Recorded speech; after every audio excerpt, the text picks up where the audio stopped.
అనువాయులు ఎవరు వచ్చినా పర్లేదు, నేను సిద్ధం. ఓకే, జయరాం గారు అయిపోయింది, రైట్. విజయారి గారు, ఇప్పుడు కాంగ్రెస్ లోకి మరిన్ని చేరికలు ఉంటాయని అంటున్నారు. సో ఇక మనకి లోకల్ బాడీ ఎన్నికలు కూడా రాబోతున్నాయి. సో ఎలా అండి, అంటే బీఆర్ఎస్ ఎలా దీనికి ప్రిపేర్ అవ్వబోతోంది? మేము చాలా సంతోషిస్తున్నామండి. ఎందుకంటే అలాంటి పార్టీ మార్పిడికి చేసేబడేటటువంటి ఎమ్మెల్యేలు పార్టీలో ఉంటే ఎంత లేకపోతే ఎంత అని కేసీఆర్ గారు ఎప్పుడో చెప్పారు.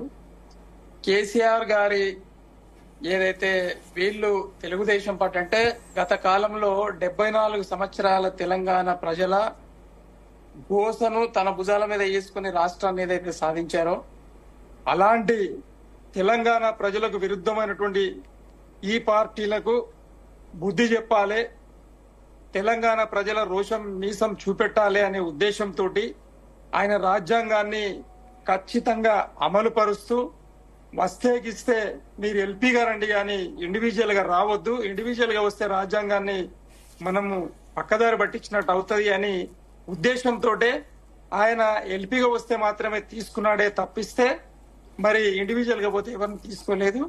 దాన్ని మనం ఇక్కడ గమనించాలి. ఒకటి, కేసీఆర్ గారు ఏదైతే ఆ ఎల్పీగా తీసుకున్నారో మరి ఆ సందర్భాన్ని ఇప్పుడు రేవంత్ రెడ్డి గారు చేస్తున్నటువంటి సందర్భాన్ని మనం పరిశీలన చేస్తే మరి అక్కడనేమో తెలంగాణ ప్రజల యొక్క పోరాట పటిమ వాళ్ళ రోషం మీసం కనిపిస్తుంది. కానీ ఇక్కడ ప్రస్తుతం తెలంగాణ వర్సెస్ తెలంగాణ నడుస్తున్నది అనే విషయాన్ని గమనించాల్సిన అవసరం ఉన్నది.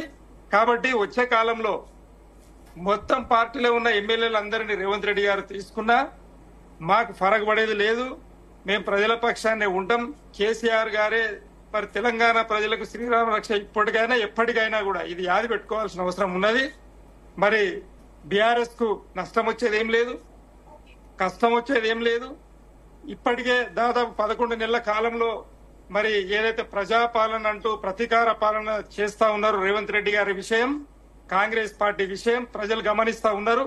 ఇచ్చిన హామీలను ఇవ్వకుండా మరి వాటిని పక్కదారి పట్టించే క్రమంలోనే మరి వీళ్ళు 11 నెలలుగా మరి హైడ్రామాలను సృష్టిస్తూ ఒక ఎపిసోడ్ వైజ్ గా ఒక క్రమబద్ధంగా ఒకటెనకాల ఒకటి కొత్త కొత్త కథలను సృష్టించి మీడియా ద్వారా ప్రచారం చేస్తున్నారే తప్పిస్తే కింద గ్రౌండ్ లో మరి ఏ విధంగా ప్రజలు వాళ్లకు మరి వ్యతిరేకంగా ఉన్నారనేది మరి మీకు తెలుస్తుంది రేపు పొద్దుగాల వచ్చే కాలంలో. కాబట్టి ఎమ్మెల్యేల విషయం వచ్చి మరి మేమైతే ఖచ్చితంగా సుప్రీంకోర్టు దర్వాజాను తడతాం.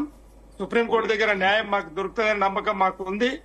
అట్లనే ఎన్నికలలో మరి ఎన్నికల కంటే ముందు ఈ రోజు టీపీసీసీ చీఫ్ గారు మహేష్ గౌడ్ గారు గాని అలాగే ఇప్పుడు మన అధికార ప్రతినిధి గారు గౌరీ సతీష్ గారు చెప్తున్నట్లుగా ఖచ్చితంగా మేము మా చేతులలో ఎమ్మెల్యేలు ఉన్నారంటున్నారు కదా.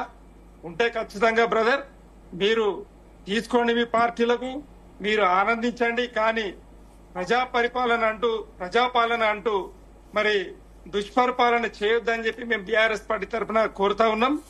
ఖచ్చితంగా మేము న్యాయ పోరాటంలో ప్రజల పక్షాన్ని నిలబడతాం. మమ్మల్ని మేము రక్షించుకుంటాం, అలాగే ప్రజలను కూడా రక్షించే దాంట్లో ప్రధాన ప్రతిపక్ష హోదాలో ఉన్న మేము ఖచ్చితంగా ప్రజా పోరాటాలకు సిద్ధమవుతాం. కేసీఆర్ గారు త్వరలోనే మరి ప్రజాక్షేత్రంలోకి అంటే ఒక యాత్ర రూపంలో రాబోతున్నారు. మరి ఆ తాకిడికి తట్టుకోవడం ప్రభుత్వం తరం కాదు, కాంగ్రెస్ పార్టీ తరం కాదు. ఎందుకంటే ఆయన చరిత్ర 24 సంవత్సరాల యుద్ధ చరిత్ర మీకు తెలుసు.